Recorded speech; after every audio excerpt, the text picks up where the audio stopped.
Okay, so we are now in what is it, section 18, I think, or section 20. The supreme is beyond everything. And here comes Lydia, just a moment. That the supreme is beyond everything. And so the last conversations we were having, or questions this last week, he was struggling with separating his identity out from ego, which very good. I mean, that's a very difficult thing to do because ego exists because of that identity.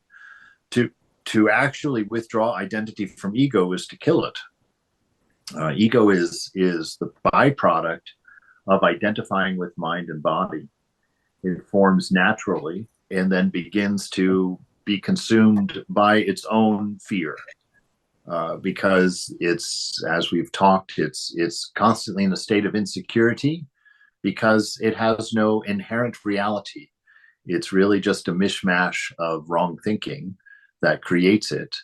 And we take it on as our personality. And quite often in life, it becomes our favorite thing, our own personality, our own sense of being, our own ego. And so it's quite difficult to pull apart from it. And so the discussion and letting it go kind of led him to a talk about the ideas of cause and effect, because ego is based entirely on past, which is why it's unreal.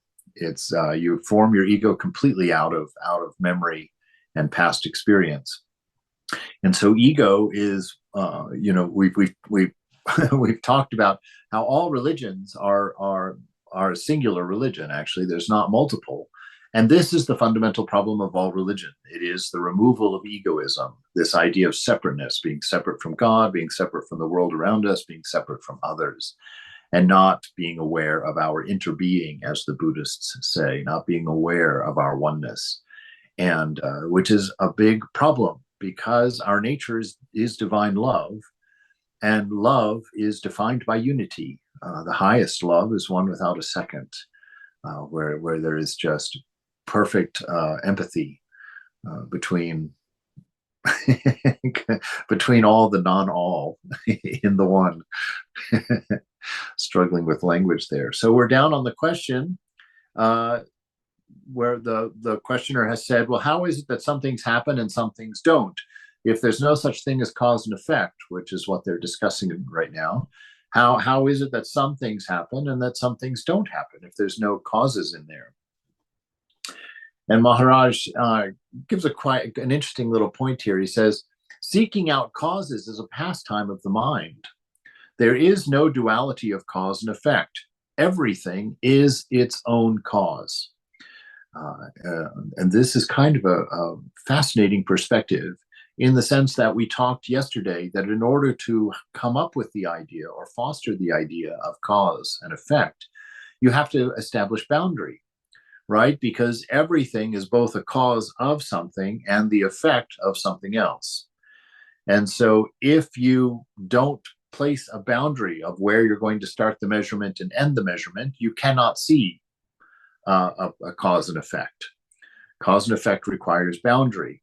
And this is why it's linked to egoism, because egoism is all about boundary.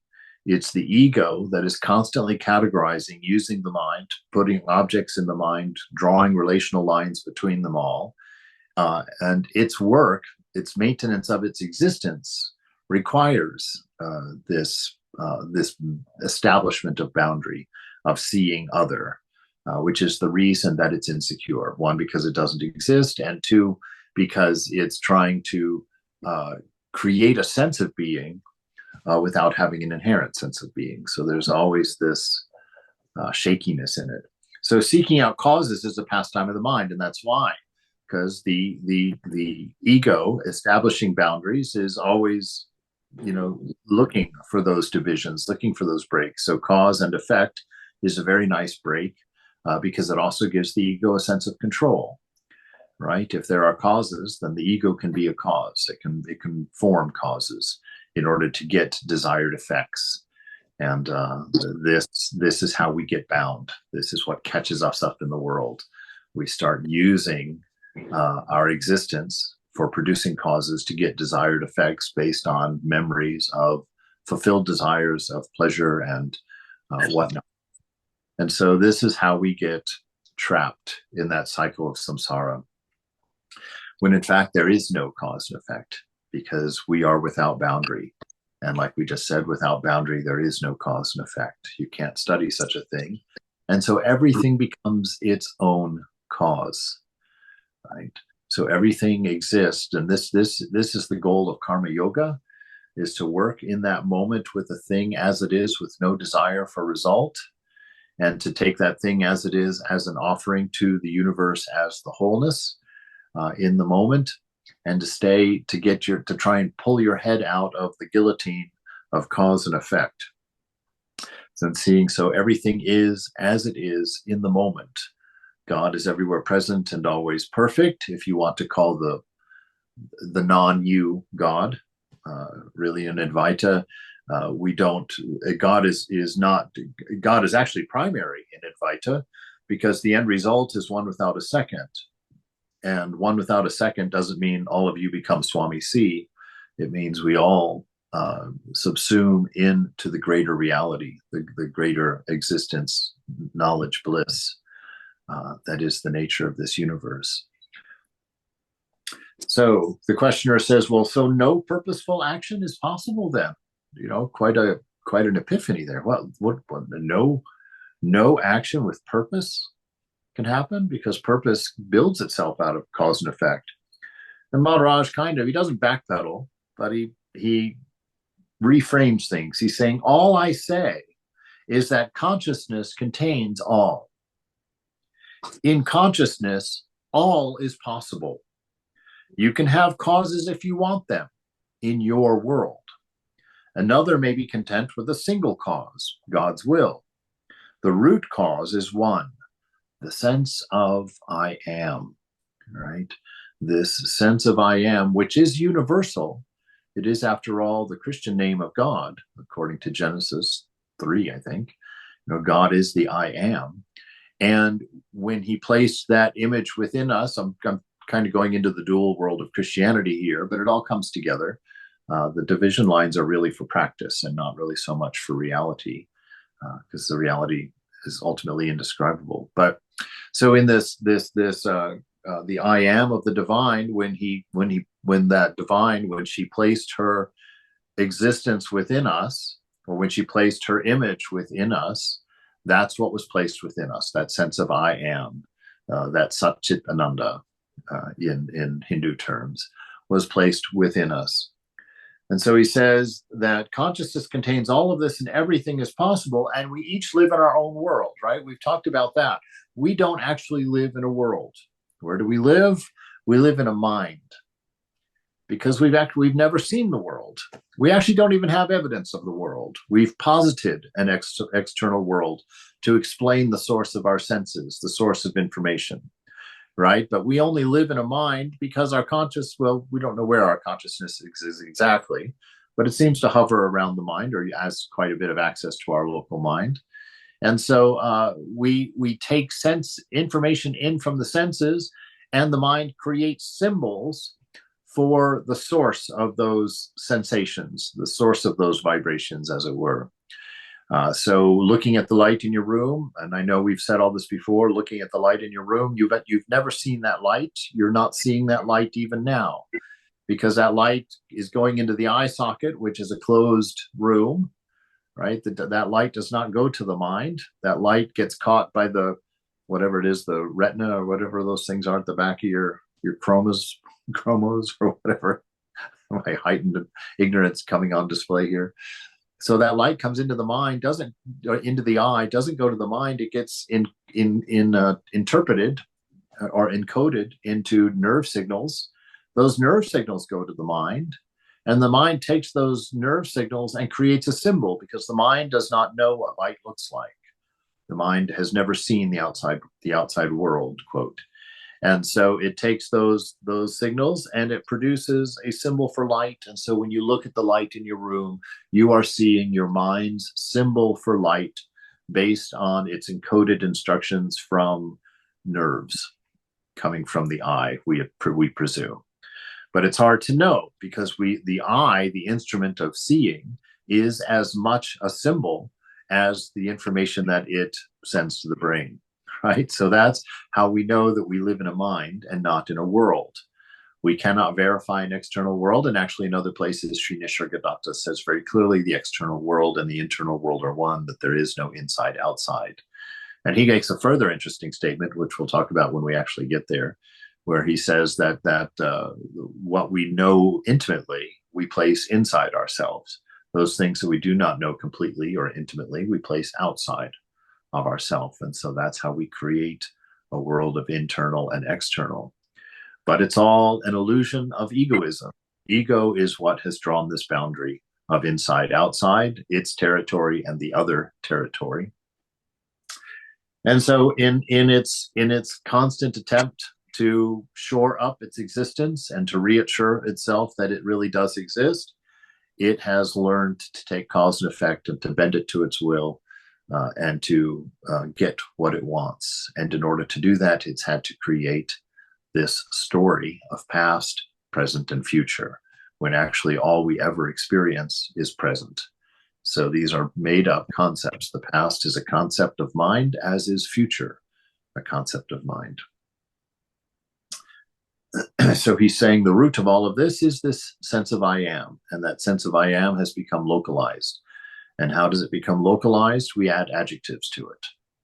That's how it becomes localized. If we just thought I am, we would be very close to realization, right? And that's why the practice of Jnana Yoga has us constantly putting our attention on awareness, on this sense of I am, to keep it expansive, to keep it realizing, to keep it growing ever more vast. And so he says the root cause is this sense of I am. A questioner, well, what is the link between the self and the supreme? What's the link? Maharaj, well, from the self's point of view, right, the little s self, the world is the known. The supreme is the unknown. Interesting. So see what the ego has done in this placing things that it knows inside of itself and those things that it doesn't know placing outside. This idea of God, right? Because we only have an idea of God. Why? Because because God can't be captured. God can't fall within the limitation of language or description. And so it is beyond that. So the mind, the ego has defined that as other and defined that as the unknown, which is where it stays in Jnana Yoga, in the path of knowledge, this unknown.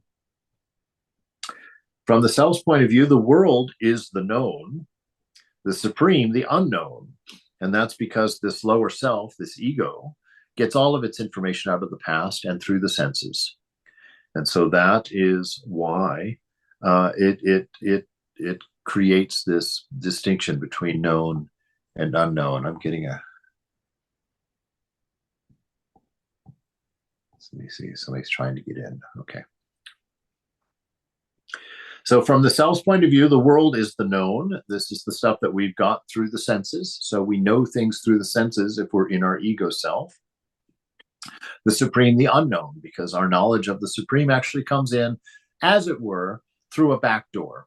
It's super sensuous. It doesn't have to come in through the senses, and it doesn't have to come in through the body, And so this is where we get that distinction of spiritual experience versus regular experience. A spiritual experience bypasses sensory input. And so it's much more vivid. It's much more highly resolved than what we get in through the senses. And the senses seem so wonderful when they're our only experience. But when we get a taste of this divine, we get some spiritual experience, we have that inner vision of whatever, then the world seems almost clunky in comparison. The sense world seems almost clunky. My favorite experience around that is just this coming to understand the language is so clunky, impossible, that as I sit here and talk and share these wonderful things, all I can give you is words, sounds. I can't give you any of the imagery or experiences or visions or visuals or things that are going on that are causing my words, that are forming my words. I can only give you the words. And then you have to go and project all of your own stuff onto those words to create a meaning. And this is why it's so easy to misunderstand everything. That's probably the source of most of the fighting in the world, is this clunky impossibility of being able to share our oneness, of sharing ourself, sharing our inner self. That it's such an effort and so often fails. And so we've created this known and unknown. We've placed the supreme, we've placed God outside of ourselves as unknown. We've taken the sense world as real. And this is our problem. And so when we want to know something, and this is actually a very helpful point for our spiritual practice, because to understand that in order to study something or to learn something or to approach something that is super sensual, it's not going to happen in the mind. So it's not going to be an arrangement of philosophy. It's not going to be an understanding of logic. It's not going to happen in the body, you know, that you're not going to be able to put this subject in front of yourself. You're not going to be able to objectify it, to put it in front of yourself and look at it and study it, which is how we have learned to do everything. Anytime we want to know anything, that's the method we use. We put it in front of our senses, we look at it, we study it, we ponder it in the mind and come up with our answers. But what we're trying to do is realization, not learning. We're trying to realize something that's already true that has nothing to do with mind or body. It projects the mind and body. It creates the idea of mind and body in the same way that it creates all of the objects of the world in the mind through the senses. So this is why realization is difficult, because we have this deeply inground habit of trying to objectify things to learn about them. But we cannot objectify the self because it is the thing that is wondering. It is the thing that wants to know. And it doesn't have any observer in it. Tongue-tied in language again. It doesn't have a means of seeing itself. It's like your face, like Vivekananda told that young man, you know, the little boy in the crowd that asked Vivekananda, is God real? And Vivekananda says, oh yes, God is very real. And the little boy says, well, why can't I see him? And Vivekananda says, well, you have a face, don't you? And the boy says, yes. And he says, have you ever seen it? No. But you know you have it, right? And he said, God is like that, because God is you, right? You are an aspect of God, of this divine. And so God is your actual face. You can't turn and look at her or him or that in order to study him, her, or that, whatever that might be, because that and you are not separate. And so it cannot become objectified for you to look at. So we've broken it into the known and the unknown and made the supreme the unknown. The unknown gives birth to the known, right? It is because of the I am, because of awareness, that any of this exists. As soon as awareness is gone, everything is gone, you know. That unknown gives birth to the known and yet remains unknown. The known is infinite, but the unknown is an infinitude of infinities.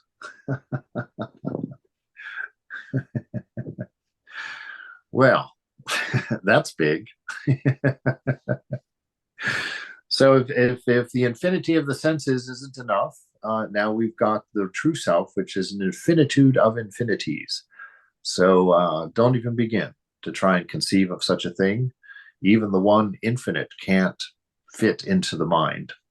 And actually, this interesting point that this idea of infinite is something that we can't have learned from the senses. The senses require finite for everything. Everything is measured through the senses. And so this idea of infinite had to come in through this back door. It had to come in through our inherent knowledge of ourself. Just like any of our ideals, any perfection, we had to bring, even that idea of perfection has to arise through the back door, through our nature. because there is no example that has ever been presented to the senses of perfection or of an infinity of any kind. And so because of that, we know that these are ideals. These are part and parcel of our nature, because they are things that we could not have learned through the senses. And so we had to have brought them in our original presence, as it were. Just like a ray of light is never seen unless intercepted by the specks of dust, so does the Supreme make everything known, itself remaining unknown.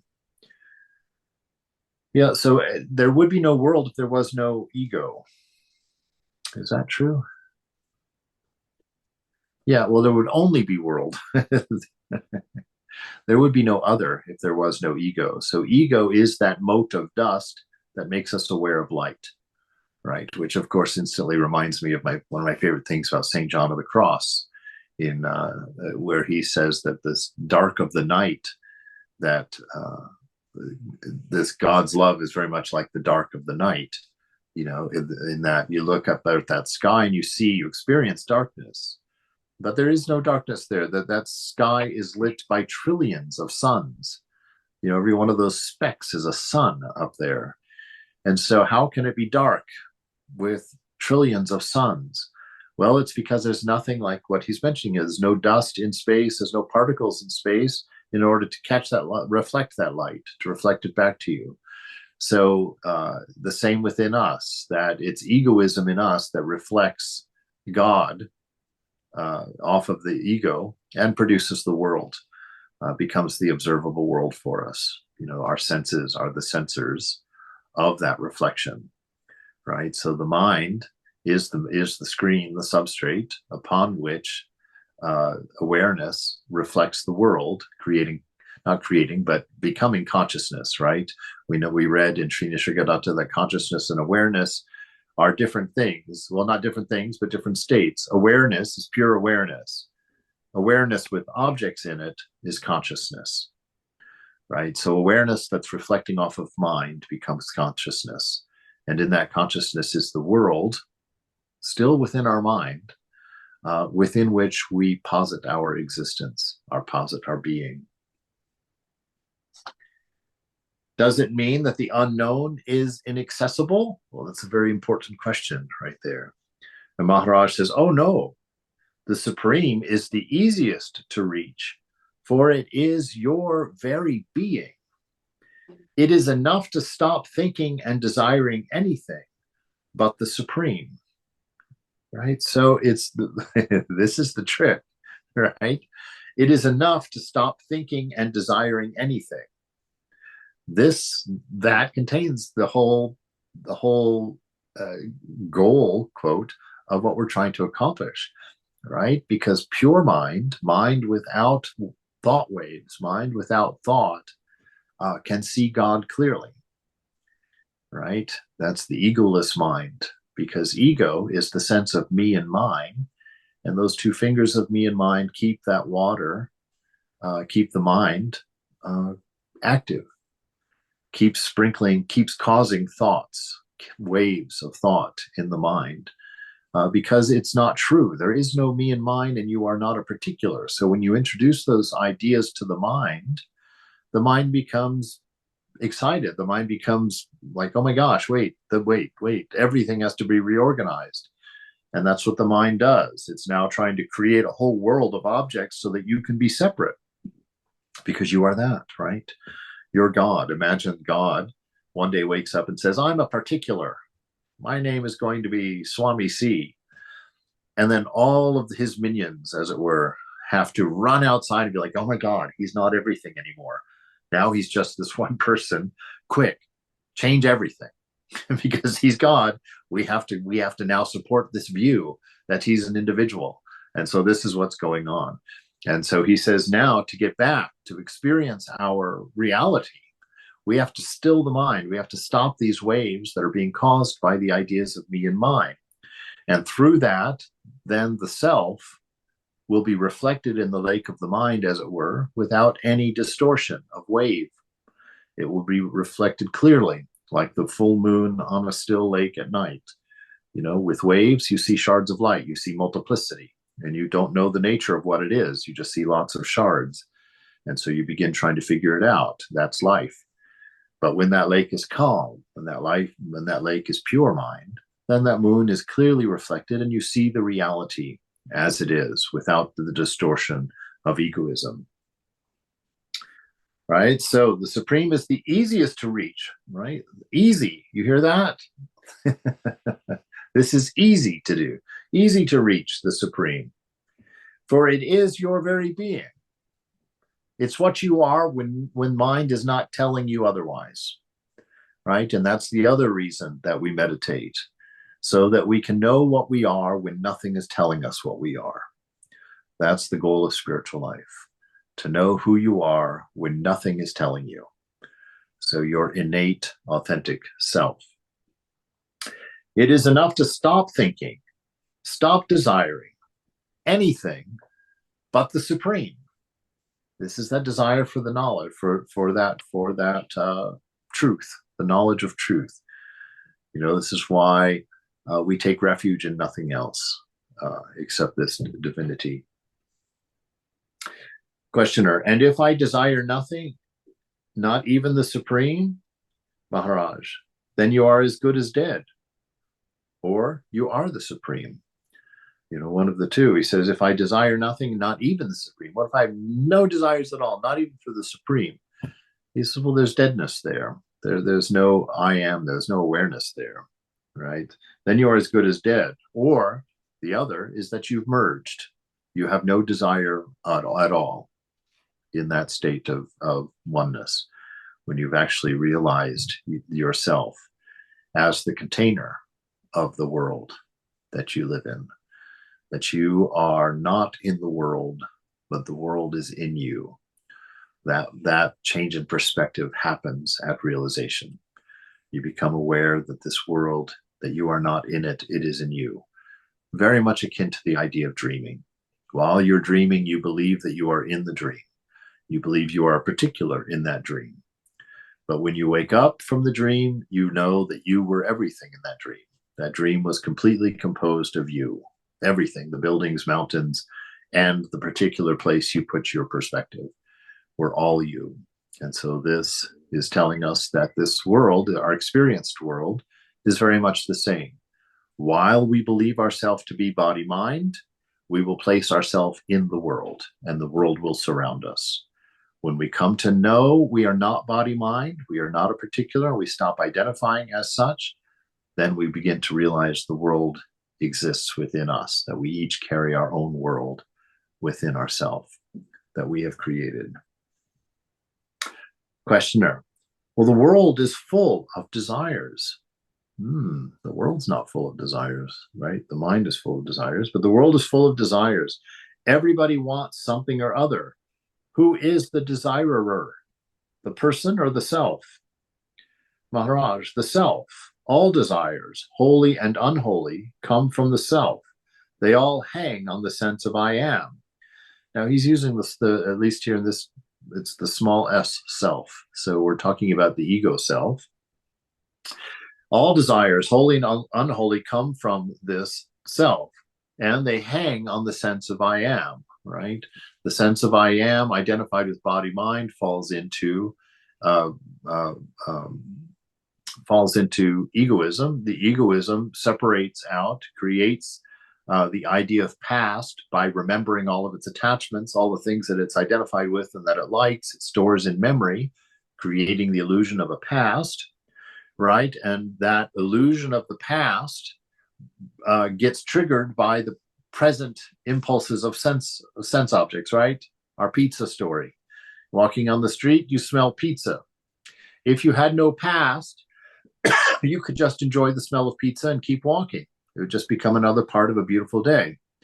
But because you have a past, you have attachments, you have remembered and stored up experiences of having eaten pizza, then the smell of pizza awakens a desire for pizza. And so you look at the moment that you're in, there's no pizza. And so what happens then? Well, in order for you to manifest, for the ego to manifest pizza in the moment, it has to create a sense of future because it has to make a plan. How am I going to make pizza manifest in the moment to make it perfect, right? And so you have to come up with a plan. Oh, I have to run and get some money, or I have to go and do this, whatever you have to do. That's your future, right? So again, to reiterate something we've learned many times in the past, that the past is your attachments, your things that you're identified with, that you didn't want to let them just flow through the moment. You wanted to make them a part of yourself. You wanted to make them real forever. So you grab them and share your immortality with them by placing them in memory. That has put a lens on your eyes so that you can't see the perfection of the moment anymore. You can't see the divine nature of the moment anymore. You see it as missing something, as lacking something. And so all of your desires, all of the things that you lack, have to be pulled from where? From the future. So you create a sense of future to hold your desires until you're able to manifest them in your present. And all of us are spending all of our time bouncing back and forth between future and past, our desires and our attachments. And by doing that, we jump right over, right over ourselves. We're no longer present, which is why the big practice in spiritual life, mindfulness, be present, be here now. Don't let your past color your interpretation of the moment, and don't let your moment be imperfect. Non-resistance, accept everything in the moment as it is. God is everywhere present, always perfect. So the practice of understanding that, and that forces us into realization, because no moment will be perfect for the body. No moment will be perfect for the mind. Why? Because both the body and the mind are constantly changing. And so their needs and their desires and their sensations are going to constantly change. So they are never going to find perfection here and now. And so that is the impetus of realization. That is why we're never going to be comfortable, in the sense of the Divine Mother created this world with all the blankets 6 inches too short because she wanted you to come to her for the perfect blanket, as it were. So, yes. So, Swamiji, right. Yes. So what is the purpose of memory? What is the purpose of memory? Well, without memory, the game couldn't go on. Memory is important for the game to continue, for God's play to happen. Yeah, memory and egoism are very closely associated. So are animals better off then? Oh no, animals are in just as much trouble as we are. Do they have some memory? They have memory, right? Of course they have memory. That's how your dog knows that you're its owner and not someone else. Yeah, no, absolutely. The animals have memory. Animals have a subset. They pretty much have all of what we have. They just have a subset of it. They are on their way to unfolding the same way that we are. Moving through this. See, all these things are so funny because in Advaita, you really can't say any of this. None of it's true. And you always, when you're teaching something, you're always afraid to make stuff up. And when you realize that everything to say has to be made up, you get into a quandary. You're like, what do we say? A real Jnana class is just sitting there, just in silence, trying to just open to the reality. All of this talking, is a mixture of confusion and clarity. It's to some people, a statement's going to be clarity, and to others, that same statement's going to be convoluting. And so we're in a real pickle. So that's why we have to understand good time to say that in these classes, in this world, which is a class, this whole world is meant to teach us this freedom, to teach us our nature. That the best response to it is simply accepting, open to it all. Find no resistance in any of it. Take what the moment gives to you and respond with gold. Meaning what? Respond with Satchitananda. Respond with your nature. What is your nature? An unconditioned and infinite love, an unconditioned and infinite wisdom, and an unconditioned and infinite sense of being. So instead of putting the mind in between with an ego in it, which causes it to have an ego in it, instead of putting the mind between us and what the moment is, through this non-thinking that he just mentioned up here, this silence of mind, we remove mind from in between us and the moment, and in that clarity we see the present as the eternal, that there is no time without mind. Mind, the tool of mind, has within it, like the claws of a hammer, it has time, space, and causation as part of its tools. So it forces us to experience things as time, space, and causation.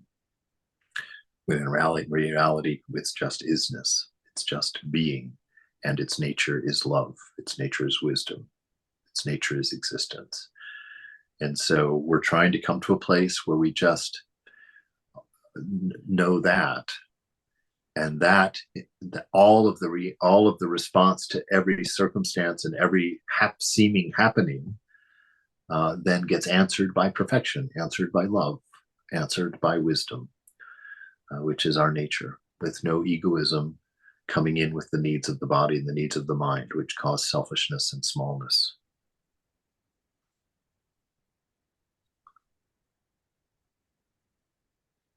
All right, so it's the small self, the ego, that is the desirer, but the ego is hanging on the sense of I am. All desires, holy and unholy, come from the self, right? So all desires come from this egoism, the supreme self identified with a particular, with your body mind. They all hang on the sense of I am. And the questioner says, well, I can understand holy desires, desires that are good desires, emanating from the self. It may be the expression of the bliss. It may be the expression of the bliss aspect of Satchitananda, of the self, but why unholy desires? This is going to be a good conversation. Maharaj, all desire aims at happiness. Their shape and quality depend on the psyche. Where inertia or tamas predominates, we find perversions. Where energy or rajas, passions arise. With lucidity, sattva, the motive behind the desire is goodwill, compassion, the urge to make happy rather than to be happy. But the supreme is beyond all. Yet because of its infinite permeability, all cogent desires can be fulfilled, right? And actually, all desire is actually for the self alone. All right, ego has taken this supreme self and broken it into billions, infinite pieces, infinite objects out there. And whenever you have a desire, it's because we're talking a lot about God in our Advaita class today, but put it all together, though, these distinctions of these four paths are not necessary. They all are all describing a unity. That's why religion is not plural. And so we use bits from all of them they're all pointers anyway. None of them is the truth. None of the four paths of yoga are truth, right? Right? Because they all work within duality. All paths to freedom go through slavery. We have no other way of approaching the divine but out of our multiplicity. So all of them are coming from a desire for happiness, a desire for oneness, actually, a desire for oneness, a desire for our nature. Right? If you take a look at desires in the world, first of all, when you're feeling a desire, it's good to sit and study that desire for a moment, saying, is this desire coming from my mind? Is it a desire of my mind, a desire for some peace, a desire for rest, a desire for something? Or is this desire coming from the body? Is it a desire for food? Is it a desire for a sensation? And it's a good practice because you know that you are not the body, you are not the mind. And so the beginning of breaking that attachment is to identify where are these desires coming from. Oh, that's a mind desire. Oh, that's a body desire. And then reminding yourself, I'm not the body, so I have the option. It's not that I desire this, it's that my body desires this. And with that little bit of wiggle room there, you've got a lot of power that you can use for renunciation or discernment, or both, to decide whether you're going to fulfill that desire or not. But it's a very good way of understanding that all of your desires are actually for your own realization. All of your desire is actually for God in the dual sense, right? And that it is only when you see a quality of God hidden in an object that causes you to desire it. That desire for pleasure is a desire for bliss. That desire for a relationship is a desire for unity. Your desire for money is your desire for freedom. Your desire, for ownership is a desire for infinity. So all of these desires are actually you trying to paint your infinite self on a finite canvas, right? So you in this world, all of your desires are you trying to recreate what you intuitively know of yourself in this finite world. And of course, we know that it can't be done. It's like it's when you fall in love with a painting rather than the subject, or looking in the mirror and falling in love with the person in the mirror, not realizing that person in the mirror is yourself. So this is the fun setup to the play of Maya that Mother is playing at this moment through you and through me. Maharaj, can you repeat those again? Those are the different kind of desires, like you just mentioned, as to how they correlate to the desire for the infinite, desire for God. I think so. The desire for ownership was desire for infinity. Yeah, desire for ownership. For wealth was desire for freedom. Right. The desire for relationship is the desire for oneness. For oneness, right. The desire of name and fame is the desire for security. For that, for security. The desire for pleasures is the desire of bliss. Right. Right. So, yeah. So Swamiji? Yes. Sorry, please finish. Oh, I'm finished. You said all the paths are for duality. How is that true also for Jnana Yoga? Yes. All practices are dual by necessity. If there's no duality, there's no practicer. And so all the paths, all the practices, even Jnana Yoga, all the practices are dual. And all the practices end in non-duality. So it's easy to understand about the Bhakti Yoga, but how about Jnana Yoga? How is that dual? Well, the path of Jnana Yoga is answering the question, who am I? Right? And so how are you going to learn who you are without dealing with duality? How would you even wonder who you are without duality? Who's asking a question, and who is the question being asked of if there's no duality? Right? So who am I is also relative to something? The question is, when it's answered, it's not. But the question is every question is presented to something. Right? And so duality, all paths are dual. Advaita Vedanta is not a path. Advaita Vedanta is a realization. Right? So as long as we are aware of objects, by necessity, our path is dual. All paths will try and lead us to a place where we're not aware of objects, right? Because we know the nature of things, we know ourselves. But all processes are dual. So there is none such thing as an Advaitic path. So basically the practice is dual, all of them, and the realization is I am that is not dual. Is one without a second, yes. Exactly. Thank you. As long as we're aware of objects, then we need a dual path to get out of that error. And so that path will repair that error for us. All right. But the notion is that the Supreme is all and infinitely permeable, so it can fulfill all desires. So this is also the statement: everything you desire is the supreme reality. That is the answer to all of your desires. Don't associate all of your desires to separate objects. That's delusion. And to run after them is vice. And also very unsatisfying. Because every desire fulfilled leaves seeds for the next desire. That is the thing that's infuriating. Just infuriating to me. Like all of your little seemingly harmless investigations of fulfilling your desires is quite it's necessary and destructive at the same time.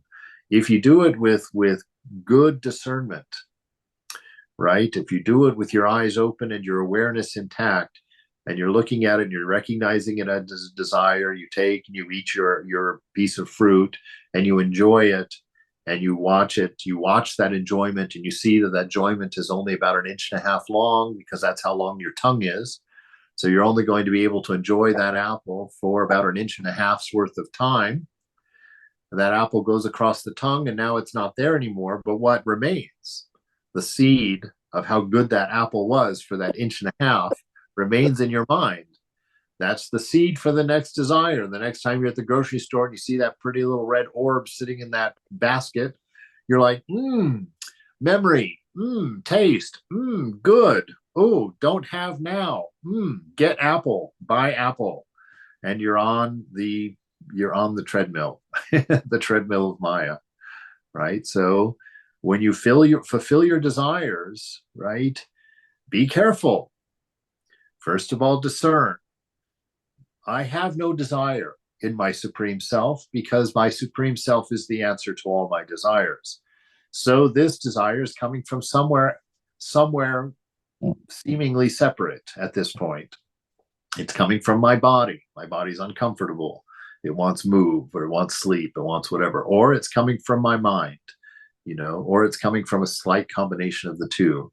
But to know that and identify it as not from yourself, and then turn on that awareness and watch every step as you go through that fulfillment of that desire. And that's how we get out of it. Awareness itself leads us out of bondage. But to go into automatic mode, auto mind, where you're just like, apple, eat apple, love apple, done with apple. Oh, orange, want orange. Oh, I like orange. I'm going to eat another orange. If you do that mindlessly, which most of us do most of the time, unfortunately, we're both digging a hole and running on a treadmill at the same time. We're getting into quite a pickle. But with awareness, which is why we say be aware in each moment, be present in each moment. If you turn on that awareness, you will begin to see that the return that you get on your fulfilled desires is not worth the effort that you have to put into fulfilling your desires. Right? You come to realize it's, wow, the pleasure of sex, one of the shortest lived pleasures of all time. And look at the investment that it requires to attain that little bit of pleasure. Look at what it requires of you to think about other people, to think about yourself. Look at the compromises of dignity and self that are required for running after your desires. If you do all of that with awareness, you'll become a saint very quickly, because you'll come to realize, what am I doing? What am I doing? And then if you're a meditator, and have had a moment or a flash of pure mind or of stillness within, you realize that brief awareness of something in there that's waiting for you, that all of these external desires are keeping you from being able to be aware of that fulfillment. At some point, at that magic moment when that light switch clicks, you're going to be like, wow, why am I doing this? Why am I on this treadmill so unnecessarily? All that I have is all that I need. All that I am is my bliss, and infinite love is enough. I just have never been focusing on it because I've been focusing where? On senses. We have with it both of those systems, not systems, both of those realities within us. We have Shakti and Shiva within us. We have, fire and its power to burn within us. So the world of the change is mind, the active mind, the mind that's constantly thinking. And we've placed our sense of being, our sense of self, in the world of changing, in the mind. That's why when we describe ourselves from the outside in. Because we've mistakenly placed our sense of I am in the changing mind, the ever-changing mind, the foolish man who builds his house upon the sand. We've built our sense of self in the constantly changing mind. And trying to find happiness, stability, and love there is impossible, because we only get it metered out in these tiny little pieces that require a huge amount of effort constantly. What we're trying to do is within us, behind mind, at the same time, simultaneously alive and well within you, is your realization. Your realized self is the shrine of the heart beyond mind, before mind, where there is silence and stillness, pregnant with an infinite wisdom and an infinite love, and no need for change, no need for manifestation, just isness. So both of those exist within you. When you're able to take your sense of I am, your sense of defining yourself, out of your mind and to place it into the silence of the heart, that's realization. That's when God can be seen, right?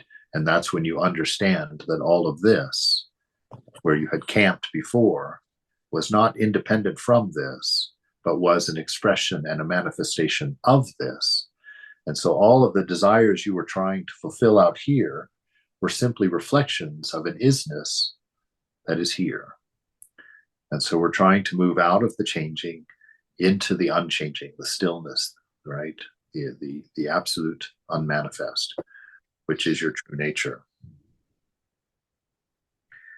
All right, so this is where he's telling us to go. But the supreme is beyond it all, right? And it all is mind.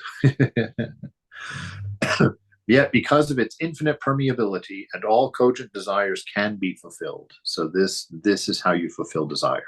You don't go this way out through the senses. You turn around and go into your nature, removing all of the ideas that cause the disturbance of mind, and you discover that you already have all that you need, that you already are all that you are, that you have always been. Because when the mind is silenced, time, space, and causation are silenced. And you enter into a world of infinite knowledge that's spontaneously available to you without reference.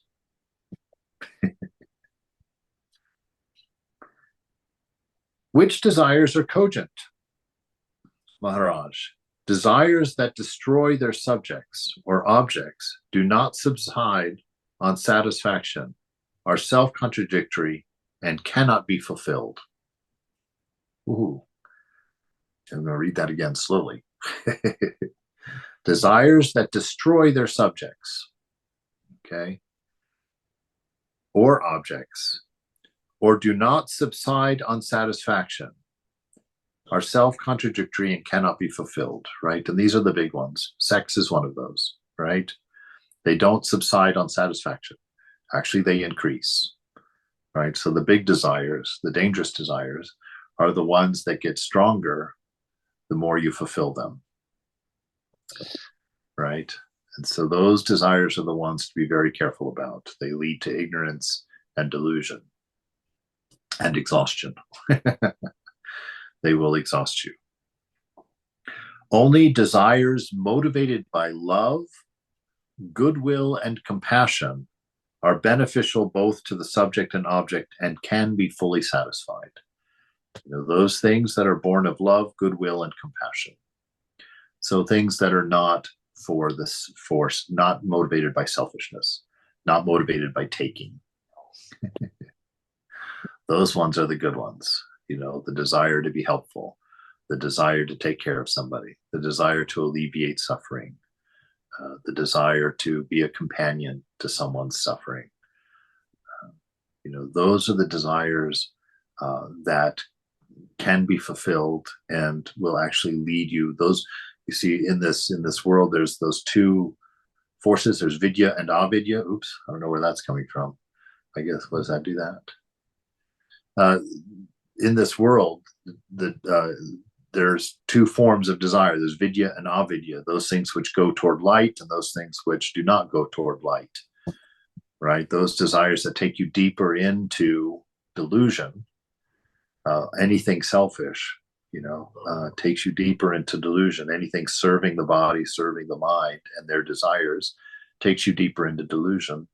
Those things that are based on what he's saying here, those things that are based on love, goodwill, and compassion, are things that take you toward your nature, take you toward the light, and lead you out of your trouble. Questioner, all desires are painful, the holy as well as the unholy.